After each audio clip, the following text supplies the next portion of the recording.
Black people need to stop littering. Like, that's not cool. The plastic needs to stop. Really stop. The glass it needs to stop. We're throwing plastic everywhere, and you're like, do you know who you just threw that plastic at? That's your ancestor there. That's the land. That's the land that's holding you because it could swallow you. You're rubbishing your own mother. That means you're doing the same with this here, because your body is your land. But now we're eating food in jail. We don't know who the farmer is. We don't know who grew it. We don't care. And the saddest bit I'm going to tell you is that these foods are not found in the clean, shiny shelves of the supermarkets. They're found in the streets of Jersey, where there's pee running, there's water that you don't even know, there's the people are vile, there's and I walk there and I'm like, oh no. The land is having a conversation and it says, no more blood. We were sacrificed. Now we are doing the same to our animals, the same thing that was done to us, to the animals. What kind of people are we now? That we find healing from slaughtering a cow, that you're going to be healed by slaughtering that cow. Plus, seriously, you know what I know right now? A lot of people are going to be really against what I'm saying. That you're going to take another life. When life has been provided for you and all it needs in return is for you to take this back, open the ground and put this and take this. And this is exactly how the healing works. In a world where Africans have lost their roots, it has become of vital importance to document our ways. In an effort to reverse the brainwashing of the past, where we were made to believe our ways are demonic, we are pressed to create dignified and respectful platforms to unpack our spiritual ways. The views and opinions expressed in this episode are those of the guest and do not necessarily reflect the beliefs or position of this channel, its hosts, or affiliates. This podcast is a platform for open discussions and exploration of various perspectives, including controversial and unconventional ideas. We encourage viewers to think critically, do their own research, and form their own opinions. The content is for informational and entertainment purposes only and should not be taken as fact, advice, or an endorsement of any specific viewpoint. Viewers' discretion is advised. MOYA light, MOYA upright. Welcome to another episode of MOYA Podcast. Thank you for all the support. We're seeing you. The numbers are growing. Thank you for liking, sharing, and subscribing. Thank you especially to the members who pay every single month to make sure that we keep our lights on. We are seeing you and we are so thankful. Sure. So, as usual on MOYA, we give you the education you're not going to get at the Mlungu schools. Today we've got another healer, Chef Noni. She obviously, as you can hear, is a chef and a healer. So we're going to see how nourishment food feeds into our spirits. Thank you for accepting the invitation, Mama. Welcome. Thank you, Inkosi Mdasekai. Thank you so much for having me. Thank you. Oh, wow, I am here. Umoya ulight. Oh, right. Listen. You're killing me at the Mlungu schools, Usilias. You know, we are on a recovery. I mean, even girls, especially girls like you, whenever I hear good English, I'm like, hey, I know the trauma you've been through. Jonga. Yeah. Jonga. Mm-hmm. The comeback is, But I love the comeback though, because it's brought me here, and I think now from my conversations and when people are tasting my food or hearing me speak, they're like, so, which school did you go to? Can't you know, guys, we went in there. We had to go in there. It was a must. So that we can really pick ourselves, and see the difference. And we're precious, we're really precious people as well. And gosh, I'm one of those precious babies, because my people have asked me, or everything I am. And let me not say people, human beings, but everything I am has brought me here. to be a nourisher, you know. I really am not really functioning well with the word chef now because when I was growing up, being a kuyonke elogama, there was no chef, you know. We were nourishers. We were, you know, we fed and we loved. It was our people did their thing, you know. Umama was cooking in the kitchen, grandmother was cooking in the kitchen, aunties are cooking in the kitchen if Obutbetu wanted to, you know. And others, it's so complicated now, you know. And I think if we say maybe healer and chef put it together, you know, then I would be okay. But now we're separating the healer thing and then your chef on the other side of it's not working out so well, you know, because we shouldn't separate that. It's the same thing. It's the same thing. If you're cooking food, if you're a chef, you really are a healer, you know, because you are nourishing an entire system. You know, you're nourishing land, body, land. You're nourishing unkulunkulu, izinyanya. You're nourishing knowledge. You're nourishing DNA. You're nourishing memories. So many memories. You're also nourishing lifetimes and lifetimes of life that has been brewing inside of, you know, inside of us. So yeah, I think we must turn around and come back home. So we don't have these many terms that define us now, and now we have to separate ourselves. A grocery store is not a pharmacy. How is that? How is a pharmacy and a grocery store two separate things? Then we're really far. Come back. We're coming back. We're coming back. So, you know, usually when you're a gifted healer and you've got big spirit, it doesn't start now. Yeah. So, can you give us a background of where you grew up and who you were as a baby and growing? You know the drill. So, greetings, Sanbonani, Molweni, and Togozani. Igama lami uNonhlanhla. I was born Yolelwa, Mafilibane Sikhosana, but I was raised kwaSikhosana uMntungu noVapha uMsika Mhlanga, and also kwaRhadebe uMthimkhulu. Those are my people. Umamama uMahadebe, and now I am Nonhlanhla Moronyana because I'm married now. I got a honey. Bangithatha ke abo Morenyane ke wathatha this magical crazy girl into their family.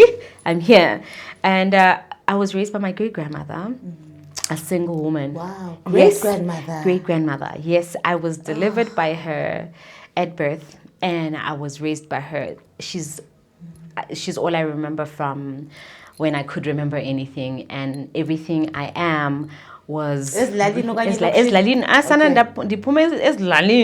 You know, I have the best of both worlds. Let me tell you, when I tell people about my story, where I come from, Ikaya, I'm from Eastexpret in the Eastern Cape. Mjigelweni. Man, like That's by the Orange River, ne? That's what, yes, it really. That is our home. That is our ancestor there. That is our water. So, yeah, so anyway, I was raised by her, and she had no one else, just herself, and there was like three of us, and of course I was the youngest was I the youngest of the three? No, I was the middle one, and she was really just, I was always closer to her than anything because she knew at birth about, we have a story here, you know, and she brought me even closer. That means I was always foraging with her. I was always cooking with her. Emasimini sana, I got to experience amasimi. I got to experience crossing the Orange River when you've never even seen a swimming pool or even heard of swimming. Ekaya abudadwa. Nobody swims Ekaya where I come from. You cross the river and you get what you need to get across the river and come back. That was my life. In Koni, getting wood across the river, and if there was anything good to pick, you know, I remember we used to pick up canned food that was, because, you know, the Orange River is the largest in down here. So food would be swept and you find canned goods. Yeah, you find canned goods and we bring it over and everyone will open up and like, whoa, we eat. I really come from such a fantastic, Rich. it's such a rich background where I remember crossing the Orange River for the first time with my great grandmother. I was really tiny, and because I came to Joburg when I was 9 years old. So imagine I'm doing Fuchan and Gogo. So imagine how short I was. Now, this is her standing and looking at the river from side to side, having this conversation. You can tell she's having a conversation, and because the water is yay high. It's like here, ilap, and I'm thinking, we're going in, huh? So she says, you hold on to my dress, and here's a stick. It's your size. You make sure that you use the stick to feel. If it goes down, you're going down.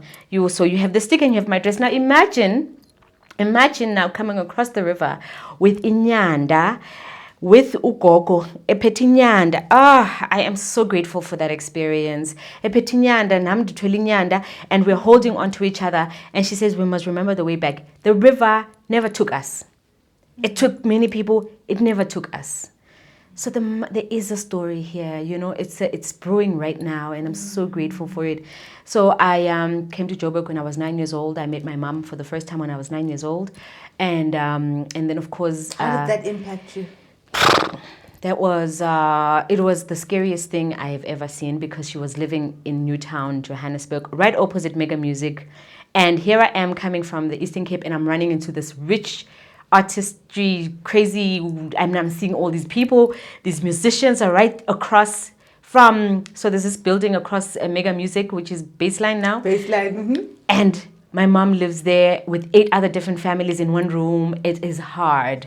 So I get taken away from her. It was the hardest thing, let me tell you. Meeting her and having to learn that she is my mom, and I've known my great grandmother as my mom, and knowing the life I know.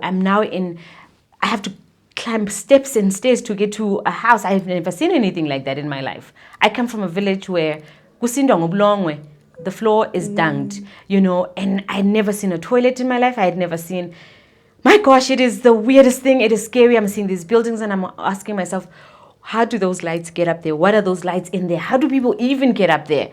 So that's the story that you'll find in my book. I have a book that's coming through, The Journey to the Beginning. I tell the story of how my life went from, my gosh, humble, beautiful, and, people call it poverty because we didn't have money, but so rich. I came from the richest life, and then I find myself in a place where I'm seeing people live outside. I'm like, why didn't you, how come you didn't build a house? Why are you living in the streets? I see dirty people. I'm like, why don't you bath? Why? Yes, I was dirty because, we had to wait for the rain to come to take a bath at Kaya. So, yeah, I was that girl. And I love that story because it is so beautiful to tell my kids that we waited for rain, and the rains would fall onto this rock, and we wait for the sun to heat it up. You book your spot to the faki vaslapi yako nala swepe engwevu yabona the sepe engwevu yakdala you put it there and you wait for the sun to heat it up, and then you go and bath.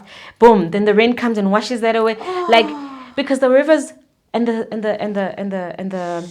the springs were far to carry. The bucket of water is half when you get home. It spills the whole way because you have to climb rocks. I'm in a mountainous area. I'm surrounded by the Maluti Mountains. I'm surrounded by the Drakensberg Mountains. And the Orange River is the nourisher, the holder, the one that brings it all together. It's a beautiful space where I come from. And so that's where I come from. And then Joburg happened. And Joburg was, I moved to a children's home here in Sophia Town. So from there, I moved to Sophia Town, where there was still the battle going on. Sophia Town now being Triumph, and Triumph is being moved from being Triumph to Sophia Town. So I'm seeing this. I'm at Christ the King. I'm getting to see, the whole life of Sophia Town is, and I didn't even know the history until now. I'm like, guys, I was there. It's powerful story.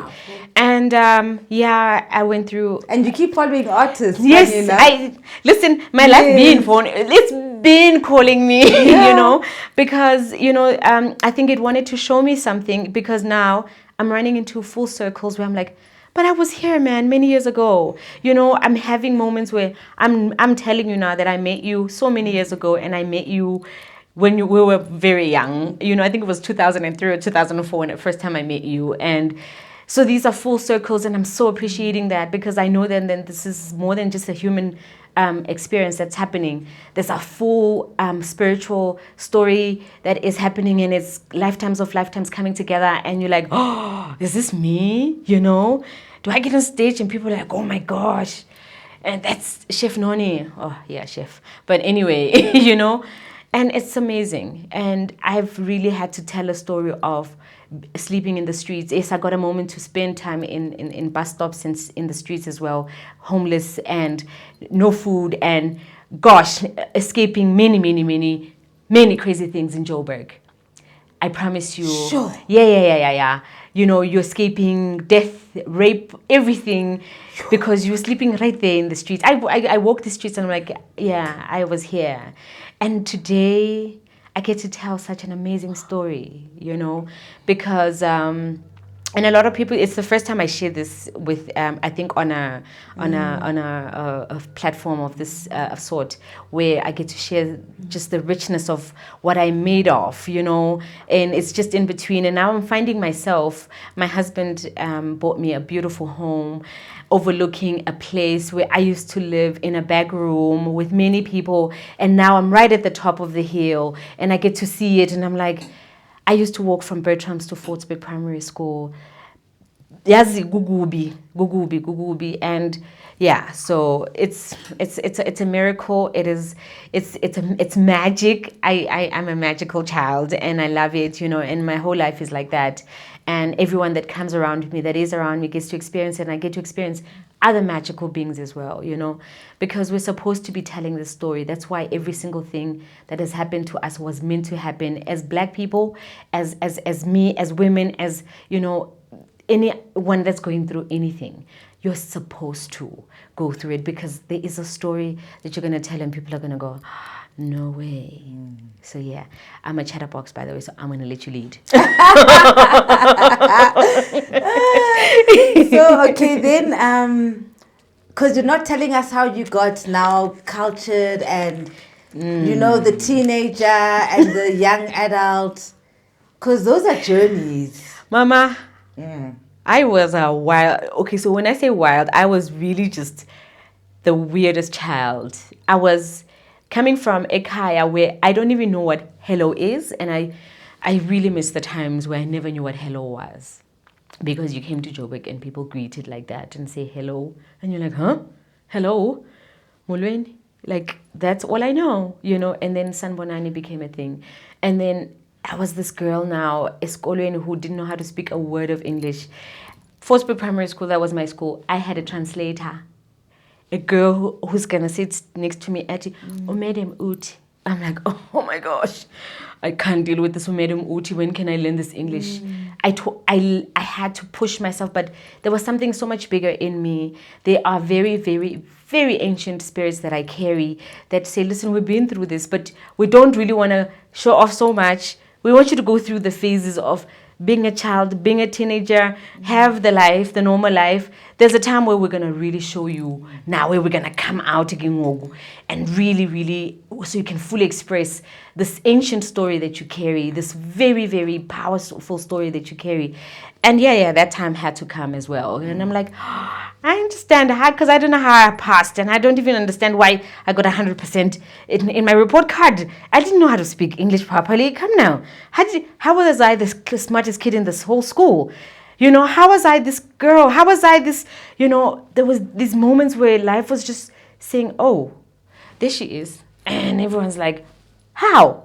Yeah, even now, we still have that moment where people are like, but how? And I'm thinking, I wish I could tell you where I come from, but it's going to sound crazy. It's going to sound scary. It's going to sound like I'm telling you a fairy tale. But I come from, oh my gosh, I come from faraway places, so far away that I feel like I've had enough of this earthy story now. There must be another level somewhere, But I'm loving that I'm here at this level where I'm witnessing a whole change of things. Things are changing so much right now.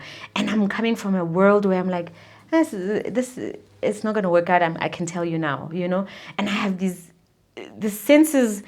Gosh, I think I'm gonna just go on, Mama. I'm gonna go on because tell me when to stop. Yes. When does because you're wearing beads, so when does that journey, how does it hit you? Sure. So this journey hits me. This hit me for a while ago. I think the dreams had started many, many, many years ago. As far as I can remember, when I was at the children's home, when I was a kid, I would see things. And when I told people that I'm seeing things in this space, no one believed me. I am hearing things in this place. No one believed me, and they would bring this umfundisi from Christ the King. I remember an Anglican dude who came and prayed all the time, brought holy water just for me, and I'm like, but there's someone who's saying something to me and I want to tell you who they, like, why am I feeling it, And my mom is nowhere. My great-grandmother is nowhere. I'm alone in this world and I'm having to figure out why am I feeling the things I am feeling. And then, of course, I think when it really became evident now when I'm working, by the way, I came from a pharmaceutical background. I am a qualified pharmacist assistant as well. And I worked for private healthcare people for like 8 years and then moved to another one. That's when it really hit me that actually there's a reason why you were here. I worked there and I was part of that world where I really advocated for the pills, everything. And I'm like, oh, I'm going to get a tip if I prescribe more, if I dispense more, and you're going to get like your salary, you get a little stipend for. And it was nice because it was money and I'm there. But there's something that keeps telling me, but tell the people to eat right.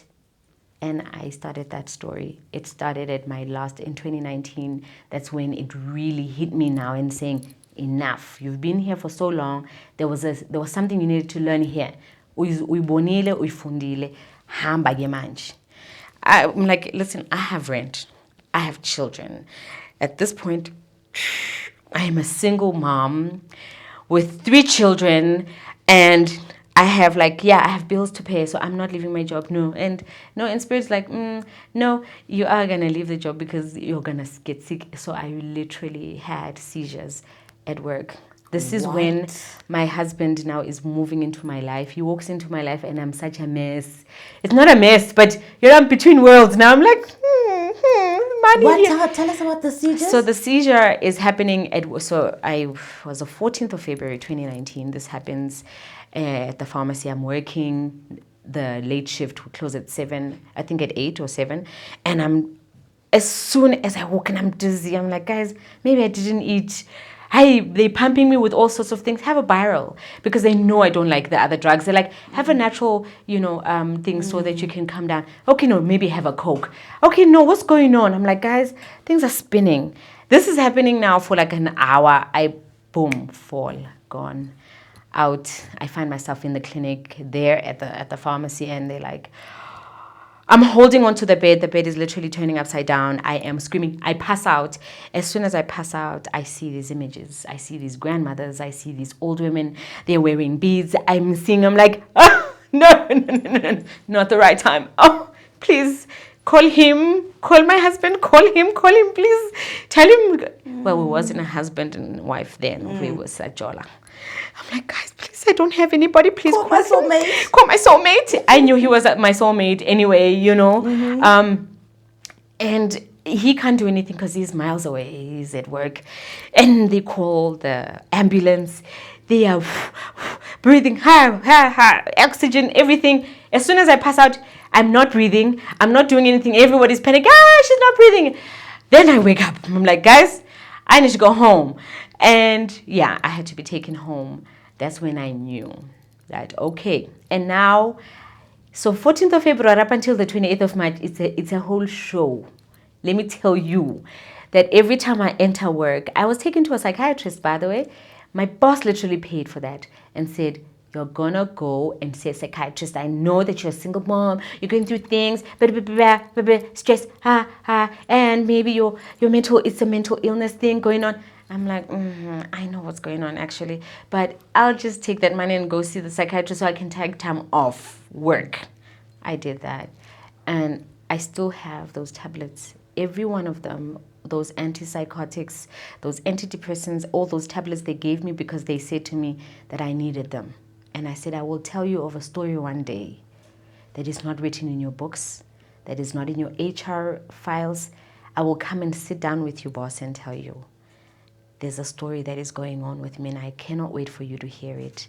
So I literally left work on the 28th with no money, no savings, nothing, boom. And because I knew that the cooking story has been calling me. I had been cooking, I've been having events in between. You know, I was this very, very busy single mom who's just busy. I'm doing an event here and I'm cooking and I'm at work and I'm and Spirit is brewing and saying, are you ready? Are you ready? Because there's a big story that we want you to tell. And one day, it's not just going to be the food that you're telling. And I brought these beautiful storytellers as well, you know, and I wanted you and your audiences to meet the ancestors I walk with. Oh, wow. So, this is Baobab. Yes. I love it. These are the ancestors. These are the first ancestors that have called me to this beautiful event that we're having in my life right now, you know, which is a whole lot more than just food, you know. And when I left work, I knew exactly what I was going to do, but I just didn't know how. And I said, Spirit, please, I don't know what I'm doing. I just quit my job. And trust me, there were times where I wanted to kill myself between those times after quitting job because there's no money, there's no rent, the cars are being taken, everything is going, everything left, all the cars left. I got kicked out because I was owing 107,000 rent, 107,000 rands of rent. Who does that? Who owes that kind of money? But Spirit was always just saying, listen, go, we got this, you know. But the part where you're hearing we got this is very hard to hear, you know, when you are also holding so much, you know. And I think I was given so much right now. It feels like, wow, guys, like, how much did you trust me, really? How much did you trust that I was going to be able to make a proper decision here? And and now I'm telling by where I am that I'm so happy for listening, you know. I'm so grateful and I'm proud of myself for listening because, yeah, it is the hardest thing. You were introducing us. I was introducing you, you know, to these. So these are my bones. Wow. These are the bones that you go and We hear this you. is my story. And this is exactly what came into the listening to say, we don't want you to do what's been done anymore. You are being trusted by this because we want you to do something different. And that is why my food, all of us, yes, there's many of us that are doing it, but I know that there's a story that my food is telling every time I cook it. I know that because when you see someone cry and eating your food and you're like, yeah, I hear you. You know, there's a story here. There's always a story brewing when I cook and I get to have a conversation with these ancients over here. When we're speaking of ancestors, we're not only coming in human form, but we come in all forms. And these grains were here way before I was. So they must know a story much deeper. These grains were here way before you were here, before the humans walked the earth. There's a story they're telling. And they're not just walking by themselves, they're not alone, but they are also held by water. They are held by umhlaba. This here, the sun, moon, stars, rain, there is an entire ecosystem that lives underground in these grains. How then have we forgotten our story? If we still don't remember, when I go home, Ekaya, and I make umngqusho from amabele, they laugh at me. They're like, you're crazy. We're Xhosa people, umngqusho is made from maize. And I'm like, hold up, I'm here to tell you a story. That's not our story to tell. Because the maize is not telling you anything that you will understand. It comes from a land that is not here. This is what has been nourishing our land. These are the stories that The women have been exchanging with the land and the water and the sun and the moon and the stars and every rain that falls. These are the stories. And they called me so deep that they took me home and said, now we want to put you in a very, very difficult position. You're going to go to Asisa yourself. So I am on a self-initiation story ever since 2019. Yes, I went to I was held by someone, and I think that was also a learning, a very deep learning for me when I trusted MOYA wam with the wrong person. But that was for me to survive that and walk out and say, okay, boom, I'm glad I saw that, I'm out. This is how things are going to be done. Because where I am initiated, the land and the water are my initiators. The food, the grains, these beans, all of these ancestors, these are the ones that are going to be initiating me, not the human and not the blood that we keep spilling on the floor as if our land has not drunk enough blood yet. We come from a very, very, very, very blooded, is a word like that, blooded. Yeah. Blooded. Yeah, there we go. We come from a very blooded land. Not because we want to do, but blood was taken. You understand? And we're continuing this culture of slaughtering. Every single time we are doing something, every time somebody's initiated, every time you have a sin, every time there's a snyama, why must the animal take it? If you take blood right now, would you walk in the streets with that blood? But if you took the water, would you walk the streets? And how would you feel? Why have we forgotten that story? Why are we forgetting that it is the water that birthed us? The water is the one that held us in the womb first, before you were formed by water. It is the water that still forms the mountains, it still forms the trees, it's everything that is here. There's water, the womb. Why are we forgetting the story that it is the womb that came first? Amathambo akho lana. Do you mean it literally or figuratively? Literally.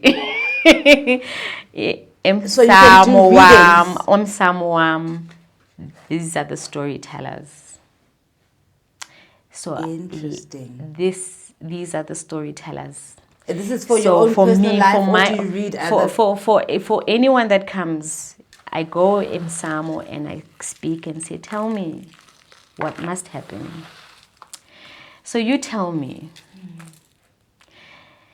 from looking at this, what do you think, who do you think also held these grains before you? It's funny, as I'm sitting there, I'm looking at the grains, I'm looking at your brown hands with the beads, and I'm like, I've seen this in history textbooks. I've seen this at the coffee table of ancient Africans. Yes. You understand? Because remember, as African people, we were not just taking life. We're never killers. We're never. Now we're taking so much life. We're eating so much of that meat. Oh my gosh. We're going to have no cows. What will happen the day the cows are gone? Sure. When the cows are gone, who takes away your sins then? Uzawuthwasisa intoni? What? Uzathatha inyongo kabani? When the cows have all gone and we've eaten them and we've gone and put them in our bellies and we've gone and pooped them out. And all we have is these bones that will not tell life anymore. There is no story in those bones because we took without asking, and we don't even know when we take that cow that it actually does say yes, because we're not even listening. Like you just pick a cow today, boom, then, you know. So this story that I had to go and tell was one that did not include taking the blood, but allowing the cow to live and speaking, and it said, yes, I hear you. It said, yes, I hear you. I will live instead. And it lives. The cows are alive. In my land, the cows are going to live. They're going to be abundant, and they will come and say one day, I'm here. Take me. Nourish you instead. And when it says, I'm here, take me, take my life, then nourish me. Then I will believe that story, and trust me, I'm looking forward to it, and I know it will happen. Right now, I am preserving that life and saying, you also have a story to tell. There will be no more blood. in my home. In the land of my people that needs cleansing, there's just water. And if anyone is going to come and tell you a story that is different from water, that's going to tell you your cleansing involves this and this and your cleansing involves these here guys. And your water. When did your passion for cooking come? Because that's how it started. Yes. And then how does the journey turn into, actually I'm a healer and I heal with food? So the passion of food has always been there. I remember when I was almost adopted by this family. And all they did was make me cook. I would put my bag down after school and they're like, go and cook. And don't worry, if you don't pass matric, you can come and cook for the family. Those were their words. And I'm like, whoa, I want to be a fashion designer, first of all. And I don't want to do that, But I cooked. And there was something about my cooking that other people knew. And I just didn't know that I could do that. My great-grandmother, of course, taught me how to cook. I could cook from the age of 7, guys. When I tell people that I have been cooking for so long, it's it's wild. I knew how to cook before I went to school, And that means being raised by your great-grandmother, there is nothing impossible.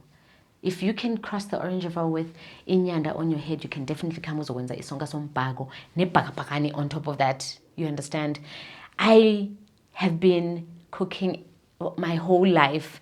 I only really just discovered this when I really then had to quit my job. And people were buying my food at work. I come with food at work like, oh, can we buy your food?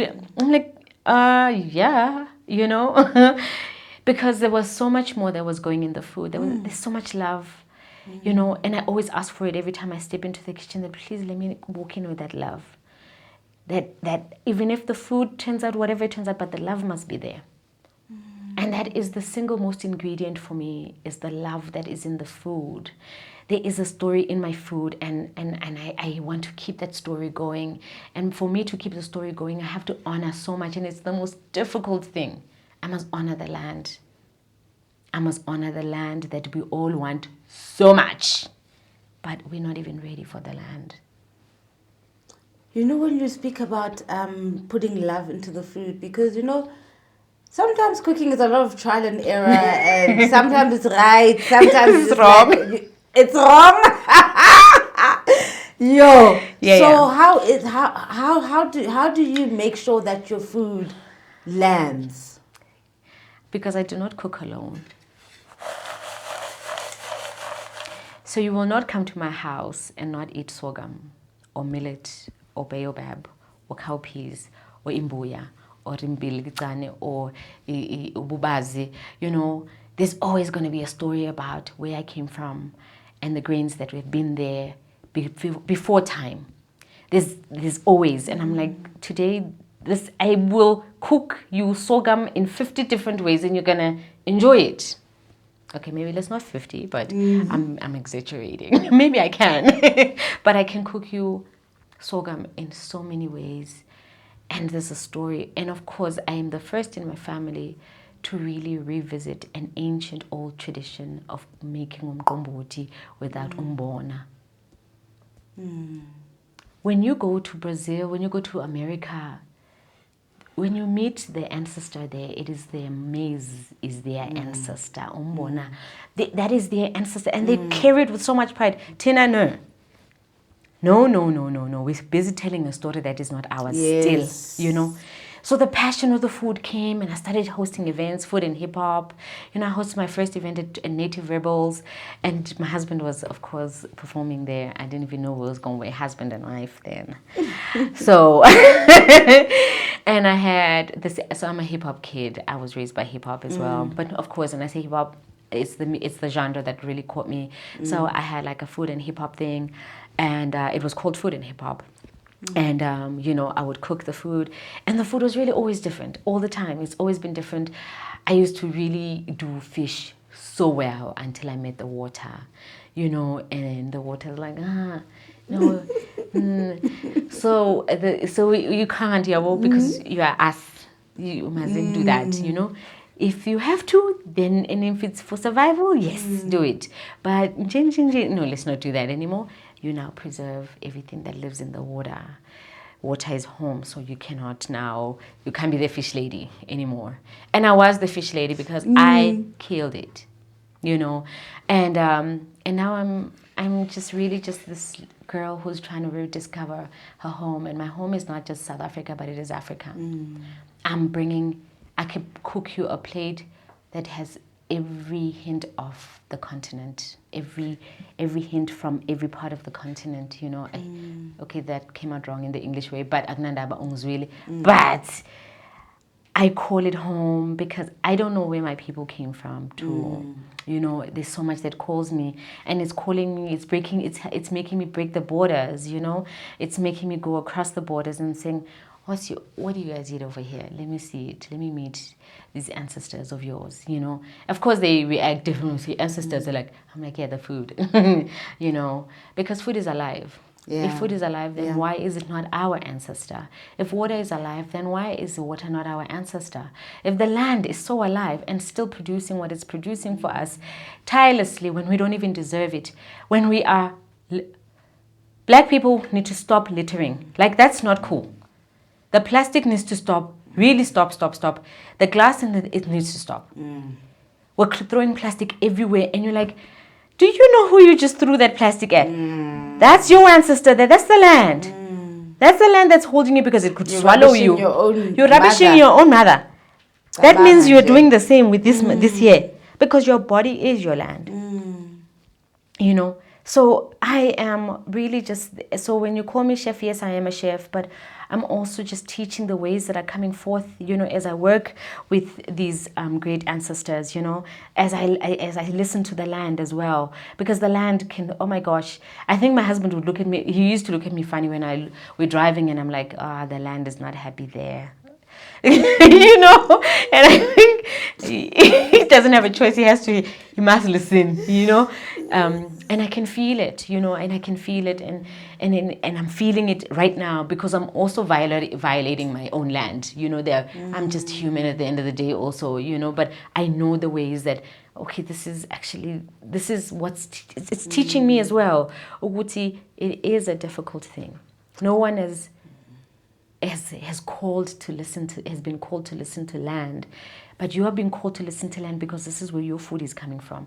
You are a chef today, an all fancy chef, and you're all colorful and what, and you are known in spaces because of this food. So honor where the food is coming from first, so we can continue to carry you. You've spoken of food in the context of history and a preserver of history and culture. Can we get into now the importance of food and what we put into our bodies? The importance food in the context of nourishment. Because that's what food is. You know, food is not there to just fill up the belly. Food is nourishment. What is nourishment? Like, imagine the last time you actually ate food and you feel like, oh, gosh, I feel like a warm hug has just entered my belly. You know, we forgot that because where we come from, our history taught us to be here with the food and the land. Now we are here. That means there's the farmer who's a man who uses a tractor and fertilizers. Then there's the dude who packs the food into the truck. Then there's the truck driver who takes the food, who has no idea, who doesn't care. It's his job. Then there's this dude who takes then there's a supermarket. Then the food gets to you. You tell me. Too many people, too many energies. Exactly. There's no direct access. Boom. This is why we are forgetting where we are coming from. Because when you know where home is, where nourishment really comes from, then it is easy for you to go on, you know. So we forgot that. Our history as a people taught us that the relationship with the land, feel the land. The women were the ones who worked the land. Where I came from, I was there with my great-grandmother with working the land and growing the foods. We forgot that because now women are being taken. Now they're sitting in offices. It's okay, Now the life has just changed so much. And the land is dying because it wants the touch, the nourishment. It needs the feel of a woman. It needs the womb that understands it. So the food can grow with so much nourishment and healing as well, But now we're eating food and we don't know who the farmer is. We don't know who grew it. We don't care. And the sad bit, the saddest bit I'm going to tell you is that these foods are not found in the clean, shiny shelves of the supermarkets. They found in the streets of Jersey where there's pee running, there's water that you don't even know, there's the people are vile, there's this and I walk there and I'm like, oh no. I must say a prayer first before, and I say, please, I am so sorry that you are held in this way. Why are we holding our sacredness in such ugly spaces? Why is it that our traditional foods, our ancient foods that are taking us back to the beginning, emandulo, that are teaching us what we know right now, how to do our things, why is it sitting le enort? Lapho kunomchamo wabobaba abachamayo laphana the whole day. Why is it that? Why are we, and then we say, oh, we want to give you a food experience, authentic, indigenous bar. Guess what? Noni's going to drive, and Noni's going to go get that food in that very ugly place. And do you know how much work Noni must do before she cooks so that the bees can walk in and approve and say the food is okay? Do you know how much work that is? Just having to pray and say, Uxolo, that you are handled in this way. Uxolo, that you are being thrown in bags wherever. Uxolo, that you are held by hands that don't even know how far you've come. If we could have that language, that land love language with our food, oh my gosh, so much is gonna fight for us. We're fighting devils as black people. We're fighting a lot. Now we're fighting ourselves. And you know what gets to fight for you? The food. Because when you put this food and you have done the work and the ritual, and I say ritual because it is ritual. We come from ritual. Food is ritual ekhaya. When we sing ukudla makuxhasa umzimba nomphefumulo, that is a spell. You understand? A spell that we have forgotten. And now we're just eating because we're hungry. Listen, I'm guilty of that too. But I know the story. I know that story, and that story needs to come to life now. Otherwise, we're going to perish as a people. We will not be no more. In fact, the land doesn't even recognize us anymore. That's why we're busy fighting. We want land. Land is like, I don't want you. Andikufuni because you don't even know me. You don't even greet me. You don't even know how to come and just put your hands on the ground or walk barefoot for a little bit. And then they say, oh, the Sangomas will walk barefoot. Guys, stop. Let's stop with these names and things. Oh, we're mystics. We must stop. We are human beings. We are spirits. Very, very beautiful, powerful spirits, all of us. And we just forgot that because we're eating the food we're eating that comes from fancy shelves.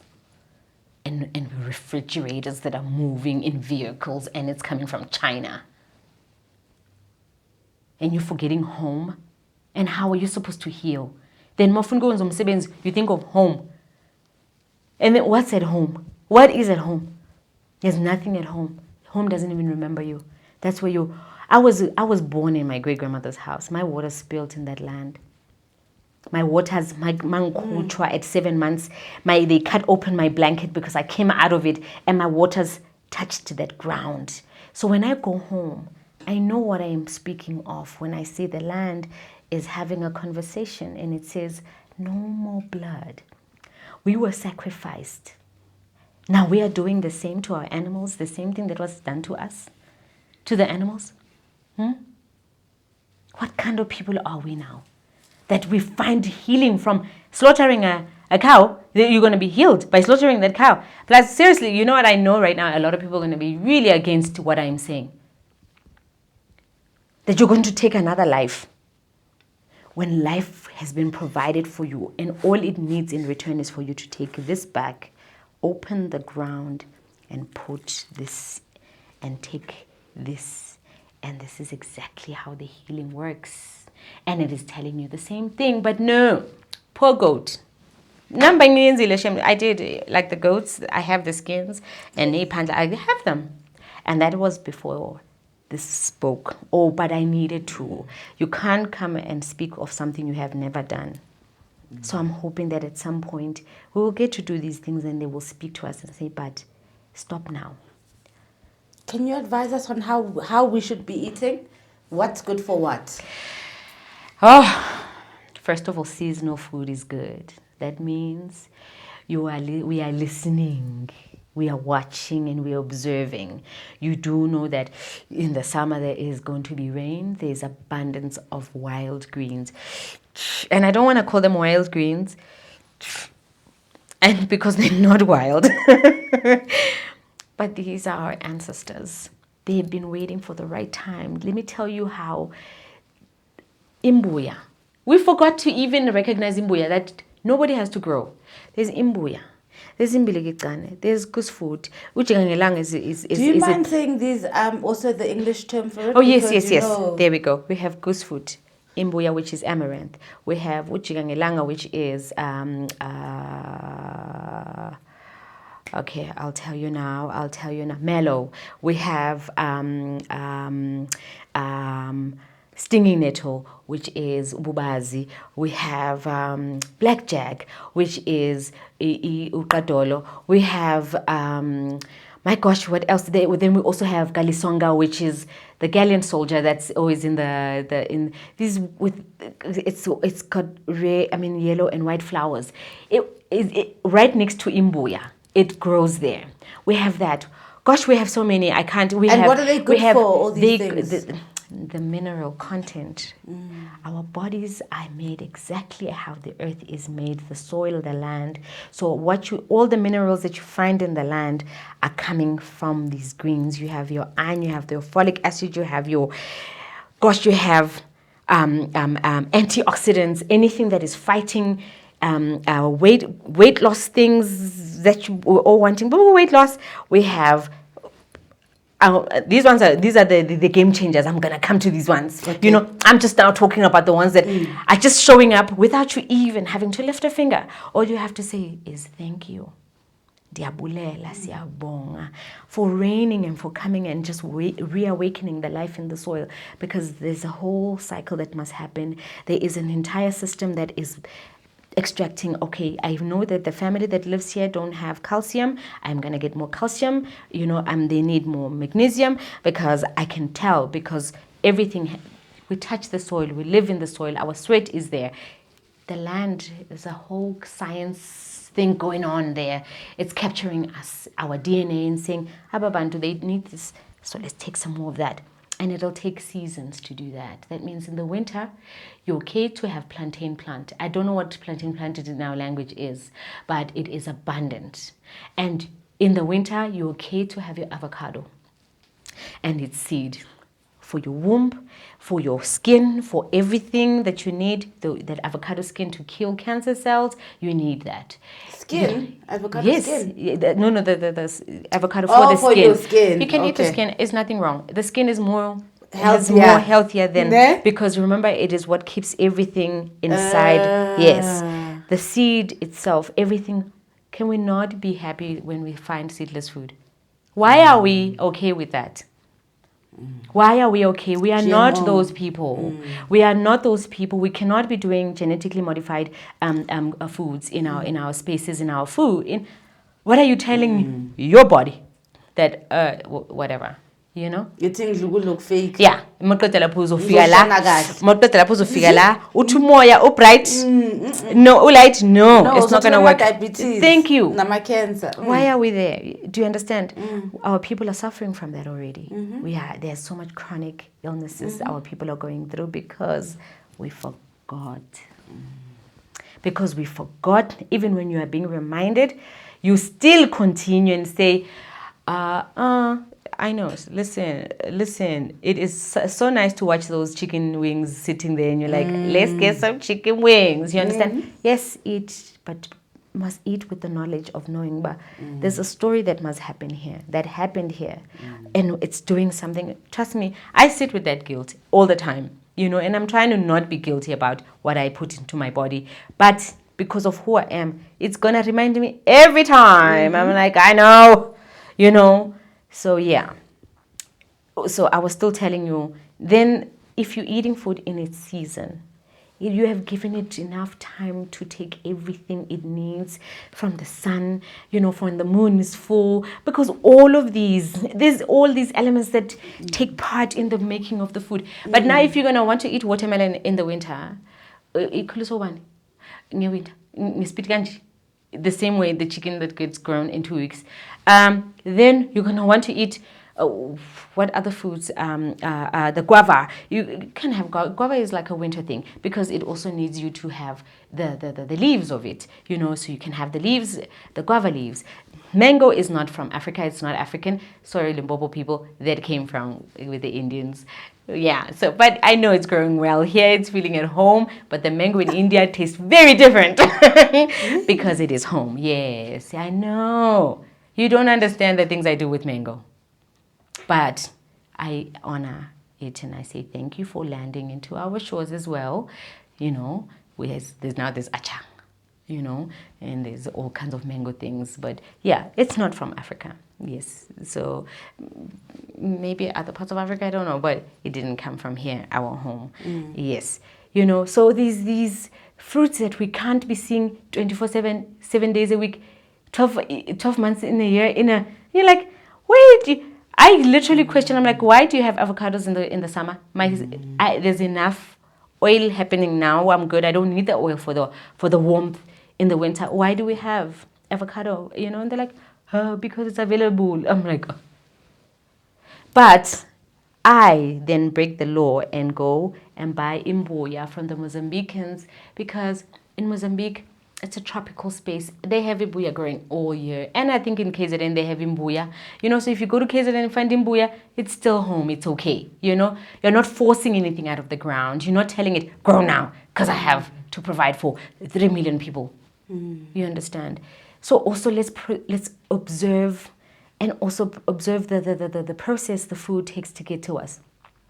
The people that are growing, even if you have not met, sit with the food and say, I'm giving thanks to the hands that prepared the soil and grew this food, harvested, packed, and now I have this food here.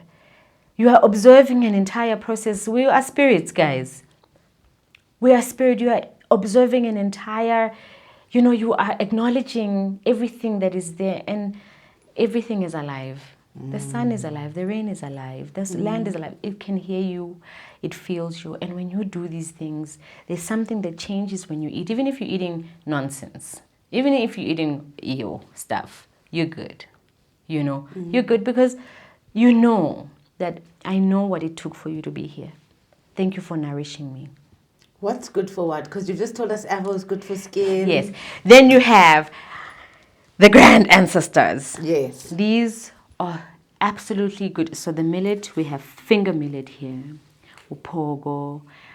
We have pearl millet here, which is these tiny ones as well. So these are gluten-free, first of all. Nothing in there has gluten. And that means they go into the body, they scrape, they cleanse, they take out everything. That means you become regular. Because if you're sitting with a whole lot of poop in your body and it's not coming out, then there's a whole lot of things that's going on. That means stop the gluten. The gluten is that glutinous thing that comes with the wheat that's not ours. None of our things have gluten. Wheat doesn't come from Africa either. And it shouldn't be our number one story. You understand? Now when there's no gluten, people go wild. There's no bread in the stores. Woo! When you can make bread from all of those grains. Can make bread from this? Yes. You can make bread. You can bake a cake. You can make injera. There's also teff there, which comes from Ethiopia. Which if you've had injera before, the Ethiopian food, which is also a very tiny grain, so much power, packed with antioxidants, minerals. You know, antioxidants are what fight cancers. Listen, yes, you can actually have some. You can suck one. You can have one. I can also have one. You know, you can suck on. This is a superfood. By the way, I want to tell you about the baobab, which is umtimkhulu. Yes, tell me about the baobab. The baobab, which is umtimkhulu, is a superfood. That means it has all these minerals that we are looking for. For this fruit to come into a fruit, it takes a very long time. The tree, approximately about 100 plus years for it to actually grow.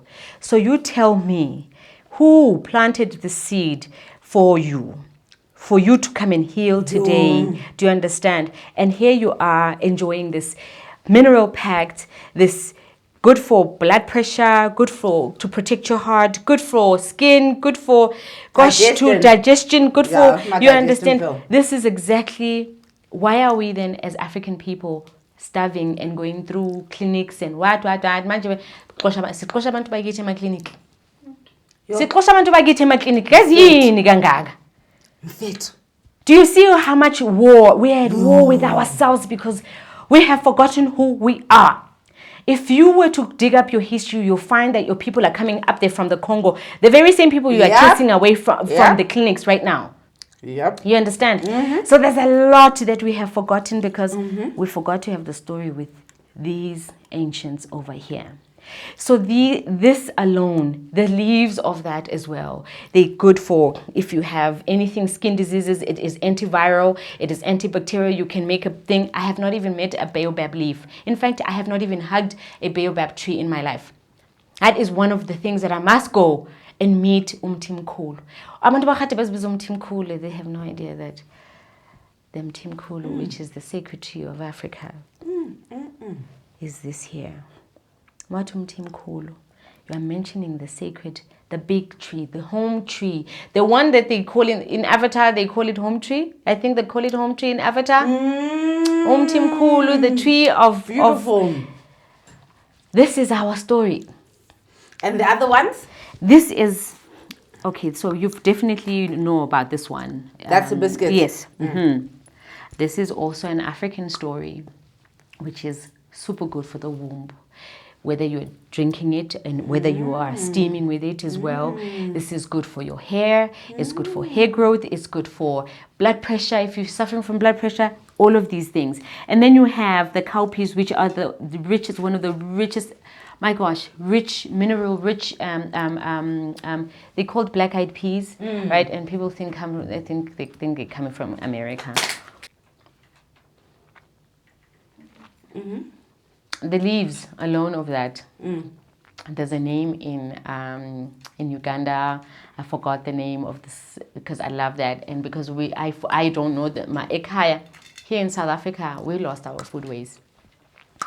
South Africa's lost its foodways. We don't know anything there is to know about our food, because if you go and Google traditional South African food, bazothi popoti, and then I want to run away, and be like, how?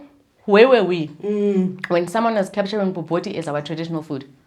Then they're gonna say it's pap and chakalaka. Chakalaka. First, where are we? Oh. Excuse me. Yo. Bless you. Thank you. Where are we? Why are we not present in our land? Why are we not present in our land? We're not present in our bodies. That is why we are such a sick nation. We are very, very sick. Physically, spiritually, we're sick. Mindfully, mindically, in the mind, we're sick. You run away from walking in the street ebusuku because you're scared of a black man who will attack you. Do you understand? We're running away from our own people. You feel safer in the burbs. Nabelungu. Yini leyo? The ones who are the real danger. The real danger, uyakubo. You understand? Yibo bayiqala le ndaba. Silana namhlanje where we have to go back and search and Google and ask and speak to the land, and then sit there and you like, oh, land, take me. Because I'm not doing this for me. This is not for me. You know, for me, I could be gone tomorrow. But the little bit I'm doing is for my people to remember that your food must be African. Your food has to be African because it doesn't take too long. It doesn't cross rivers. Okay, maybe rivers. But it doesn't cross oceans and boats and many hands to get to you. Then the last question I want to ask is food and nourishment a feminine energy thing? How does our energy fit into there? You know what? I think so. I know so, actually, because if my great-grandmothers were the ones who knew that they're the ones who have to cultivate the land, they're the ones, and they did not have machinery. No, they had a hoe, amakhuba, they had that, and they had their hands. They were not afraid of anything because we're gentle, we're nourishers. The womb is the one that nourishes, that grows. So food is super feminine, yes. Shout out to the male chefs who are in. Now it is a male-dominated. Male-dominated. Everything is male-dominated because we forgot, you know, that the mothers are the ones who nourish the home. They cook this meal and, you know, because when she cooks, she's saying a spell to say, oh, yes, please, help my husband get to work safely.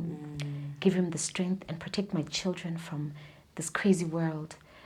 Nourish them. Let them feel my love. Let them feel me as... Because I birthed everything. I birthed that husband.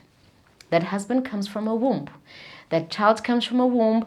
It don't matter what you are, you came from a womb. Yeah. You understand? So you all came out of vaginas. We came out of the vagina. All of you them. Understand? Thank you very much. So now, the food, it is us because we carry this thing inside of us. Is this magical story that goes on in the feminine space that knows how to just put things together. Because yeah, true. You know, nothing. And then daddy will cook whatever, you know, just to. And then if you have really a chef that is a professional chef who's going to whatever, and it's going to taste nice, but it will not have that thing in alanto. You know, and that is where we are needing to get, because if we do not get there, we will continue to murder our women, rape our women, and kill our women. We're going to have a womanless space. And what's going to happen when there are no women anymore? Already you can see our land is suffering. The land, this nutrient-rich land of ours, has lost its nutrients. Do you know why? Women stopped bleeding onto the ground as well. Women stopped free bleeding into the ground. It's not my pads. It's not my pads, mind you. And now we're not fertilizing the land. Now we're not fertilizing the land. Hi guys, good evening. So, yes, it is a feminine space. And if we really, really remember that story, we would take care of the women that we know must nourish the land, that must grow the food, that will nourish this land. Amago. Big stories, Mama. We need 2 days to talk about the story. I'm definitely coming through for a meal, though. Please do. I'm definitely. I mean, after this conversation, I was like, I'm coming over free. And please bring the family, the whole family. We will do that. Yeah, Thank you so much. I still owe. Thank you so much for coming through. Thank you. MOYA light, MOYA bright. I hope you guys enjoyed that. Thank you for liking, sharing, and subscribing. Thank you to the members for ensuring that the lights stay on. And yeah, guys, I've heard about that political party advert that runs on my podcast. You know that's not how we roll. Skip that ad. See you again next time. Who are you when all you were has been diluted by lies and white lines cancelling out all that which has been written of your history? Why do you look at yourself as a mystery? Doesn't the sun shine because you open your eyes? Doesn't the moon stay situated within the same stars your DNA sparkles off? Your spirit knows that surely corner into it off. Buza umoya so you may return to being well off. Because spiritually you are rich, yet your ancestors cry because you are out of reach. But yours is to command all elements while God takes inspiration from the very mirror she looked at to become. Remember who you are and never finish just when they think that with you they are done.